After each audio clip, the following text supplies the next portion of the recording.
What's up, Tailgaters? My name is Tailgate Nate. Welcome back to my channel. We're going to continue with our team preview and prediction series for the 2021 college football season. Today, we're going to be talking about the Coastal Carolina Chanticleers. But before we get into that, hey, happy early 4th of July for those of you in the USA, which I assume would be most of you because this is college football. But just in case you're not watching inside the USA, sorry, I had to plug that for my fellow Americans.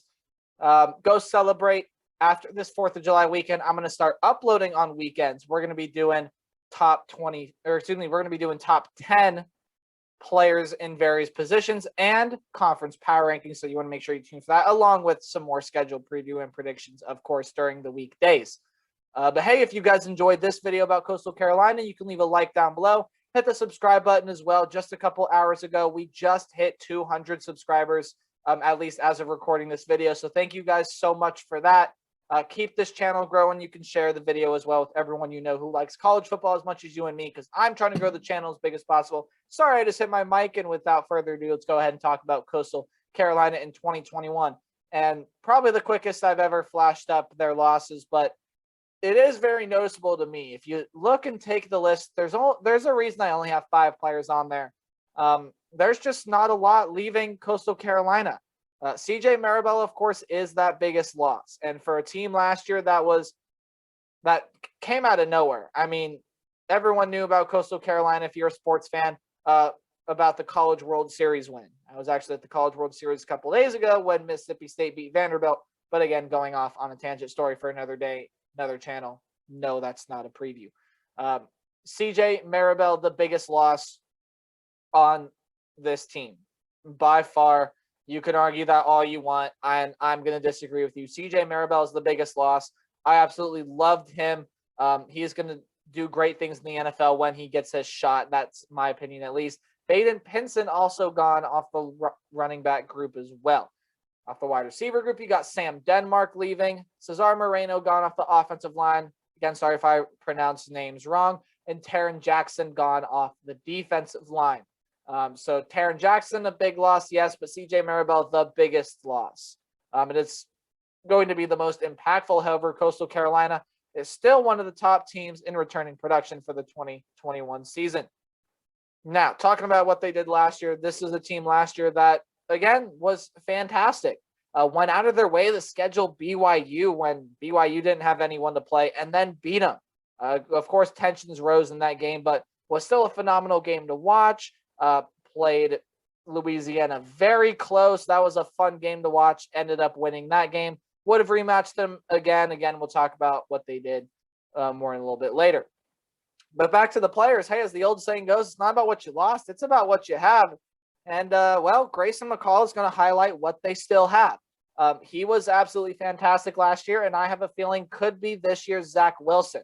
Got some attention of NFL scouts last year, or in Zack Wilson's case in 2019, and then in 2020 did Zack Wilson really emerge. In 2021, I think could be Grayson McCall's time to really emerge. To me, Reese White seems to be that top choice at running back, although there probably are a couple other guys that I do not know about. I believe was the leading rusher last year besides Marable and Pinson. So could be that guy to start at the running back position. Might not be, though. Might be some other guys that emerge, but Reese White, a name to watch out for. But going back to Grayson McCall, he has some very, very good pass catchers. Javion Haley, however you want to say it. Again, if I pronounce something wrong, I apologize. But Javion is fantastic wide receiver, but he's not the number 1 option on this team. No. That would be tight end Isaiah Likely. It's going to be evident how much I like Isaiah Likely come my top 10 tight end list. He is phenomenal. I love Isaiah Likely, and I will say that until the cows come home. I will say that until I die. Isaiah Likely is phenomenal. Phenomenal player. Very, very good football player. Big tight end. He's just phenomenal. There are no other words to describe it. Zovan Lindsay coming in offensive line. I believe he's a transfer from NC State. I could be wrong about that, but I do think that is the case. Should fit in nice for Moreno on the offensive line. CJ Brewer, And Jeffrey Gunter highlight the defensive line with Taron Jackson gone, although Jeffrey Gunter can play linebacker, along with Silas Kelly and Teddy Gallagher, which, when you put that together, makes the most underrated group of linebackers in the entire nation.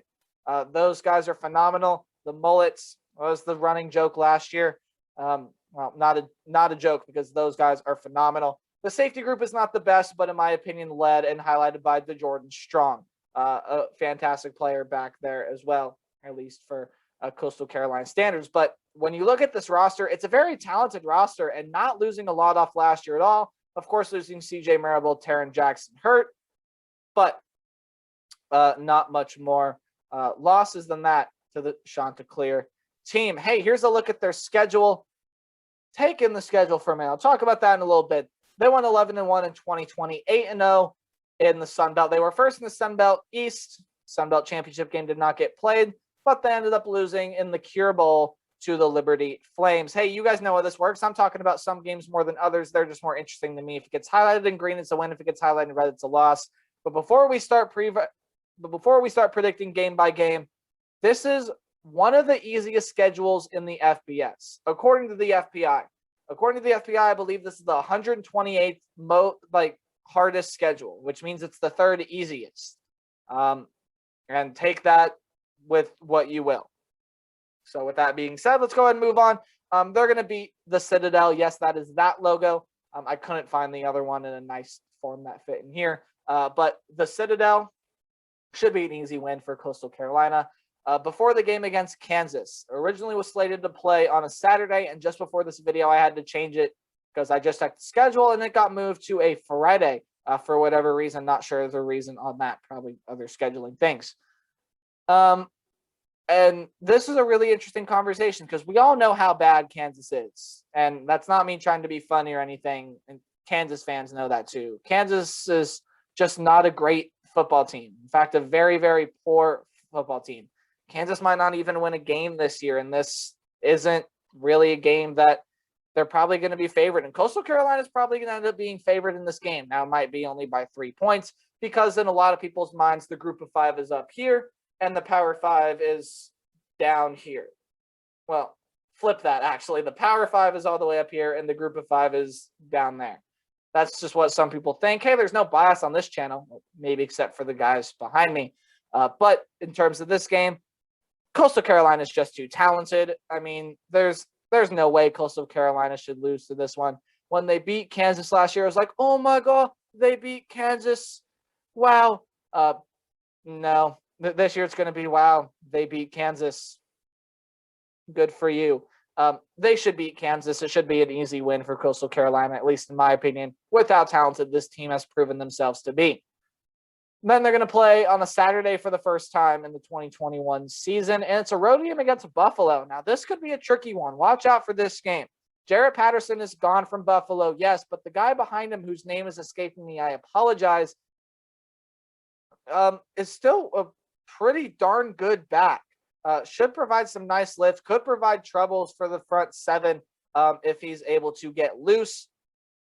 And the secondary could end up being tested in this game. There are some solid weapons out there at wide receiver. It's nothing super spectacular, but definitely some guys that can go up and make a play if need be. But all around, Buffalo's got some pieces to fill. And losing Jarrett Patterson, how much does that affect this team? I just think that the Coastal Carolina Chanticleers are the more talented team by far and away. This one could be closer than a lot of people think, but I do have the Chanticleers winning this one. Now you get to see how easy the schedule is. Home games against UMass and ULM. Both of these two teams are some of the worst in all of FBS among there with the Kansas Jayhawks. They're going to beat UMass by 30 points, and they're going to beat ULM by 20 points. There you go. Hot takes. Not really. They're going to win both those games easily. And then this is where things start to get interesting. A road game against the Arkansas State Red Wolves. It's a Thursday game. Going to sound like a broken record because I say it a lot. You see a lot of highly ranked teams or ranked teams in general. I assume Coastal Carolina should be ranked by this point, at least in my mind, they should be. Again, my mind, they should be ranked. But in general, you see a lot of good teams go on the road with a short week of practice and then lose because of that short week of practice. And then you have to factor in the day for travel and everything like that. So put this game on upset alert. I previewed this game last year when it came out before I switched to all Big Ten. This is going to be a solid game, in my opinion. I think Arkansas State can keep it close. And if you know a lot about the Sun Belt, you're going to recognize these names: Logan Bonner and Lane Hatcher. And if you're an SEC fan, especially an Alabama fan, you're going to recognize Lane Hatcher. Now, I don't pay too much attention to recruiting, but I do know that Lane Hatcher was a quarterback that was very highly recruited by Nick Saban. Tells you how good he is. Who's going to be the starter? Both players start, and then both players have bad games, and then they switch, and then they have a bad game, and then they switch. But the quarterback play is there for this upset to happen. But losing Jonathan Adams off wide receiver, one of my favorite players last year, it's a close call for me. I really wanted to pick this upset, but Coastal Carolina is just too talented for the Arkansas State Red Wolves. They should be able to win that game, although put that one on upset alert. And then they get their bye week before a Wednesday game against the Appalachian State Mountaineers. Now, App State's going to be overlooked. Hey, team like Louisiana, teams like Coastal Carolina in the Sun Belt, those two, they're going to overlook. But I think people are going to forget how good this App State team can be. And I think it's going to be evident when the App State Mountaineers beat the Coastal Carolina Chanticleers. Yes, I did predict App State to win this game. Again, a perfect recipe for an upset. Not necessarily a short week of practice, but it's on the road. It's a weekday game. Weird scheduling, although Sun Belt teams do that anyway. I'm picking App State to beat the Coastal Carolina Chanticleers. I think they're going to split App State and Arkansas State. If you want to flip the win-loss on that, you can go ahead, but I just think that they're going to split those two games. A home game against Troy, not too up-to-date on my Troy Trojans. However, I do know that Coastal Carolina is the better team, should win that game. A road game against Georgia Southern. And Georgia Southern, I'll talk about as a team that's always there. I think I mentioned it a little bit in my Louisiana video, and if I didn't, I apologize. But Georgia Southern should be a solid team this year, and they could create some trouble for Coastal Carolina. Although I don't think it's going to be too much trouble, maybe for a quarter or two. It could be close going into the fourth quarter, but at the end of the day, Coastal Carolina, the better team, should be able to pull this one out. And then a home game against the Georgia State Panthers, and then a home game against the Texas State Bobcats before their final road game of the season. Talking about the home game against the Georgia State Panthers, I don't think Georgia State's going to be that great this year. Again, don't know a whole lot about most of the Sun Belt teams, but Georgia State, I do know, is usually a pretty solid team. And this year, I think, is going to be more of the same. Might take a little bit of a step back, though, in my opinion. And Coastal Carolina, as is the theme throughout this video, is just too talented. And then a home game against Texas State. A lot of people last year seemed to think that Texas State was a lot better than what their record said they were.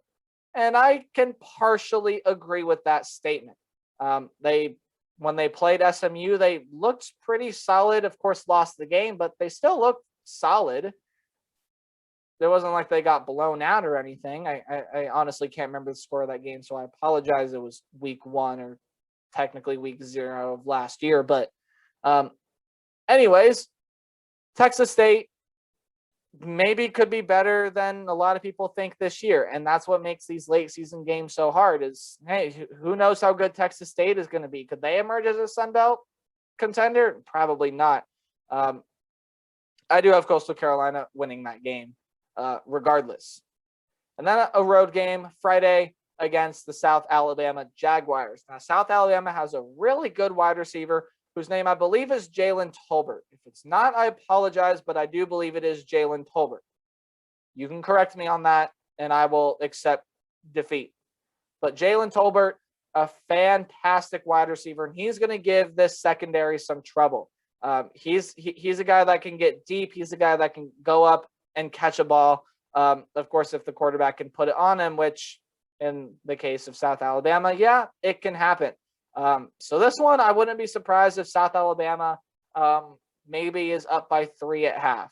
But at the end of the day, I think Coastal Carolina's defense is going to take over. I think that defensive front seven is going to be too much for the Jaguars, and I do have the Chanticleers winning this game. And with that, hey, only the App State game is highlighted in red. One game means I have the Chanticleers going 11-1 in 2021. 12-0 is their best case scenario. Hey, third easiest schedule in the nation according to the FPI. Yeah, you can win every game on the schedule with as talented of a team like Coastal Carolina. But again, hey, if they were a one-hit wonder last year, 8-4 is my worst case scenario. That's not my floor for them. I think their floor is more around 9-3. 8-4 is the worst case scenario. Buffalo, Arkansas State, App State, Georgia Southern. You got a Power 5 opponent with Kansas. On the road against South Alabama could pose to be a tricky game. Again, if they don't play nearly as well as they did last year, I think 8-4 is so far out of the realm of possibility for this team just because of the talent that they have. I think 11-1, 10-2, or 12-0 are your three most likely bets. I'm going to go ahead and go with 11-1. I think they'll split Arkansas State and App State, and that's going to do it for my 2021 preview predictions for the Chanticleers. Hey, if you guys enjoyed, leave a like, subscribe, leave a comment. Just keep it PG. You can share the video as well. I'm going to take the weekend off. This is the last weekend that I'm going to take off. I hope all you guys in America enjoy your 4th of July. I know I'm going to. And then we're going to be right back at it because on Monday, we're going to be looking at the Arizona State Sun Devils. Can they be a team to surprise in the Pac-12? You'll find out my thoughts tomorrow. Or on Monday, I should say. Remember to play hard, but tailgate harder. Again, see you on Monday. We'll talk about the Arizona State Sun Devils. Goodbye.